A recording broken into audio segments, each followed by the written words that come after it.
একজন তো আমার কাছে আসলেন না, আসা they should come to me and I want to say something about football.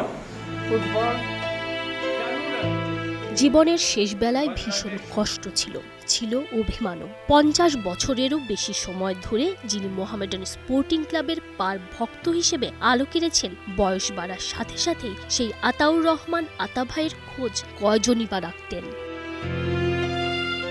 আজ আর নেই কোনো অভিমান, নেই কোনো অভিযোগ। মোহামেডানের প্রিয় আতা ভাই, বাংলাদেশ ফুটবলের প্রিয় আতা ভাই চলে গেছেন না ফেরার দেশে। হামজা শ্রমিকদের আগমনে দেশের ফুটবলে আজ নবজাগরণ। কত শত ভক্তই না তাদের ম্যাচ দেখতে ভিড় করে, তবে প্রকৃত ভক্ত তো সেই জনই যিনি প্রিয় দলের সুখে দুঃখে নীরবে কিংবা সরবে সমর্থন জুগিয়ে যান। মোহামেডানের আতা ভাই ছিলেন এমনই একজন।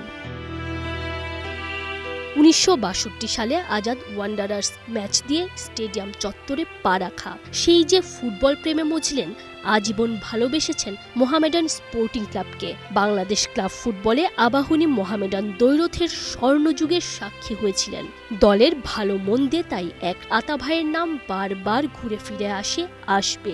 আমার কাছে কোনো খবরই নিলেন না। জীবনের শেষ বয়সে নাকি বার্ধক্যে পৌঁছালে মানুষ হয়ে পড়ে অসহায়। রোদ বৃষ্টি ঝড়ে বছরের পর বছর যিনি গ্যালারিতে বসে দলকে সমর্থন আর সাহস জুগিয়ে গেছেন, সেই আতাউর রহমানকেও বার্ধক্যের কাছে নতি স্বীকার করতে হয়েছে। আক্ষেপ ছিল শরীর দুর্বল আর দৃষ্টিশক্তি যেমন ঝাপসা হয়ে গেছে।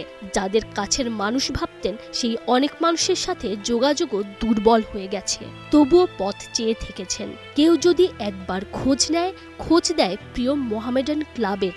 আমার এই পথ চাওয়াতেই আনন্দ, খেলে যায় রৌদ্র ছায়া, বর্ষা আসে বসন্ত। একটা জীবন আতা ভাই যাপন করে গেছেন ফুটবল ভালোবেসে। শেষ নিঃশ্বাসও ত্যাগ করেছেন ফুটবল প্রেমে ডুবেই। আহারে জীবন, আহা জীবন। প্রিয় আতা ভাই ওপারে ভালো থাকবেন। Tanzim Oishi, star news.